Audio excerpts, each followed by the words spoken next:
Hi friends, welcome. Bharathi Kannamma இன்னைக்கு எபிசோட்ல வந்த செம்ம இன்ட்ரெஸ்டிங்கான வீடியோ தான் பார்க்க போறோம். மினிஸ்டரை பார்த்துட்டு வந்த கண்ணம்மாட்ட மினிஸ்டரோட பொண்ணும் ஒய்ஃபும் கேட்குறாங்க, இப்போ அவர் எப்படி இருக்கிறாரு கண்ணம்மா அப்படின்னு கேட்குறாங்க. மினிஸ்டருக்கு மூச்சு திணறல் வந்துருச்சு, அவங்களுக்கு டாக்டர் ட்ரீட்மெண்ட் கொடுத்துட்டு இருக்காங்க, அப்சர்வேஷன்லாம் வச்சிருக்கிறோம், உயிருக்கு எந்த ஆபத்தும் இல்லை அப்படின்னு கண்ணம்மா சொல்றாங்க. கண்ணம்மா சொல்றாங்க, இங்க இருக்கிற டாக்டர்ஸ்னால மினிஸ்டருக்கு ட்ரீட்மெண்ட் கொடுக்க முடியாது, சீஃப் டாக்டர்கிட்ட இன்ஃபார்ம் பண்ணி அவரை இங்க வரவழைக்கணும் அப்படின்னு சொல்றாங்க. தீவிரவாதிகள் இப்போ போலீஸ்காரங்களை காண்டாக்ட் பண்ணி பேசுறாங்க. ரத்னம் சார், நாங்க சொன்ன டிமாண்ட்க்கெல்லாம் கவர்மெண்ட் என்ன பதில் சொல்லுச்சு அப்படின்னு கேட்குறான். ஐஜி சார் சொல்றாரு, நீங்க கேட்டது என்ன பொறிக்கடலையா, உடனே கொண்டுட்டு போங்கன்னு தூக்கி கொடுக்கறதுக்கு நீங்க கொடுத்த டிமாண்ட் எல்லாம் இப்ப கவர்மெண்ட்டை சொல்லியிருக்கிறோம், அவங்க யோசிச்சுட்டு இருக்காங்க அப்படின்னு சொல்றாரு. நீங்க யோசிங்க, எவ்வளவு வேணாலும் டைம் எடுத்துக்கோங்க, ஆனா இங்க இருக்கிற சென்ட்ரல் மினிஸ்டருக்கு டைம் இல்லை அப்படின்னு தீவிரவாதி சொல்றான். உங்க சென்ட்ரல் மினிஸ்டருக்கு இப்பவே மூச்சு திணறல் வந்துருச்சு, நான் தான் ட்ரீட்மெண்ட் பண்ணி காப்பாத்தி வச்சிருக்கிறேன் அப்படின்னு சொல்றான். அவருக்கு உடனடியா ஆபரேஷன் பண்ணணும், இல்ல அப்படின்னா அவரோட உயிருக்கு நான் உத்தரவாதம் கிடையாது அப்படின்னு சொல்லிடுறான். போலீஸ்காரங்க சொல்றாங்க, மினிஸ்டரியாவது வெளியில அனுப்பு, நாங்க அவருக்கு வெளியில வச்சு ட்ரீட்மெண்ட் பாத்துக்கிறோம் அப்படின்னு சொல்றாங்க.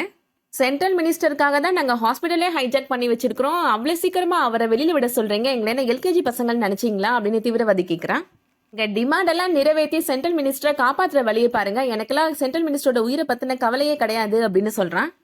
ரத்னம் சார் சொல்றாரு, இப்பதான் ஹாஸ்பிட்டலை ஹைஜாக் பண்ணதே சென்ட்ரல் மினிஸ்டருக்காகன்னு சொன்னா அவரோட உயிர் எங்களுக்கு மட்டும் இல்ல உனக்கும் முக்கியம் தான் அப்படின்னு சொல்றாரு. சொல்றத நீ நல்லா கேளு, சென்ட்ரல் மினிஸ்டருக்கு உடனே ஆபரேஷன் பண்ணி ஆகணும் அப்படின்னு சொல்றாரு. அவருக்கு ஆபரேஷன் பண்றதுக்காக நாங்க 2 ஹார்ட் சர்ஜனை அனுப்பி வைக்கிறோம் அப்படின்னு சொல்றாரு.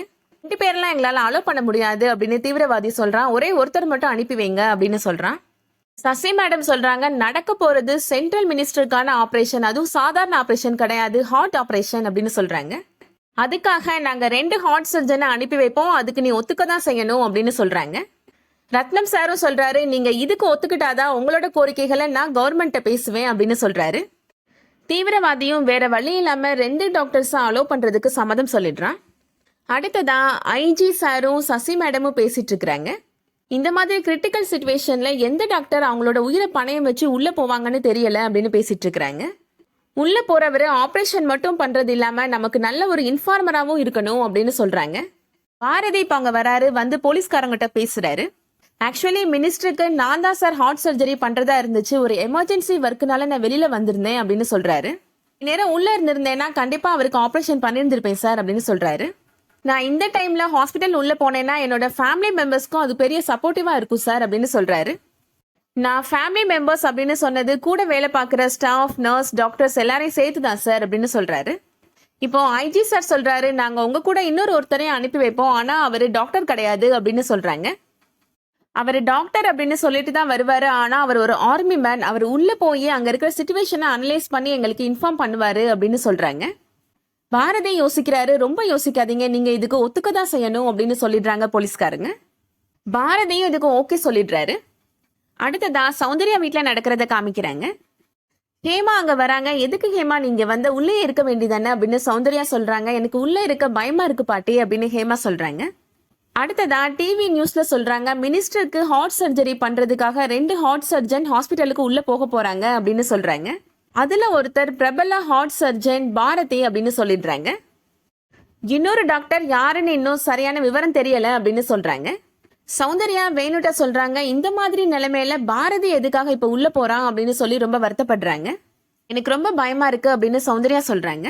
விக்ரம் சொல்றாரு, சென்ட்ரல் மினிஸ்டர் நம்ம ஹாஸ்பிட்டல்ல வந்து அட்மிட் ஆனதே பாரதி கையால ஆபரேஷன் பண்ணிக்கணும் அப்படின்றதுக்காக தான், அப்போ இந்த மாதிரி நிலைமையில பாரதி போய் தானே ஆகணும் அப்படின்னு விக்ரம் சொல்றாரு. சௌந்தர்யா சொல்றாங்க, மத்த நேரம்னா பரவாயில்ல, இந்த மாதிரி மோசமான நிலைமையில என்னோட மகனை நான் உள்ள அனுமதிக்கிறதுக்கு நான் சம்மதிக்கவே மாட்டேன் அப்படின்னு சொல்றாங்க. வேணு சொல்றாரு, பாரதி தான் ஆபரேஷன் பண்ணி ஆகணும், நீ கவலைப்படாத அப்படின்னு சொல்றாரு. பாரதி உள்ள போனாதான் உள்ள எந்த மாதிரி நிலைமை இருக்குன்றது நமக்கு தெரிய வரும் அப்படின்னு சொல்றாரு. சௌந்தர்யா சொல்றாங்க, பாரதி ஆபரேஷன் பண்ணி முடிச்சதும் அவனையும் உள்ளே உட்கார வச்சுட்டாங்கன்னா என்னங்க பண்றது அப்படின்னு கேக்குறாங்க. வேணு சொல்றாரு, வேற வழியே கிடையாது, இதுக்கு நம்ம ஒத்துக்கதான் செய்யணும் அப்படின்னு சொல்றாரு. சௌந்தர்யா சொல்றாங்க, நீங்க என்ன சொன்னாலும் பரவாயில்லங்க, பாரதி உள்ள போறதுக்கு நான் அனுமதிக்கவே மாட்டேன் அப்படின்னு சொல்றாங்க. ஹேமாவுமே சொல்றாங்க சௌந்தர்யாட்ட, பாட்டி டேடிய உள்ள போக வேணான்னு சொல்லுங்க பாட்டி அப்படின்னு சொல்றாங்க. சௌந்தர்யா இப்போ பாரதிக்கு கால் பண்றாங்க.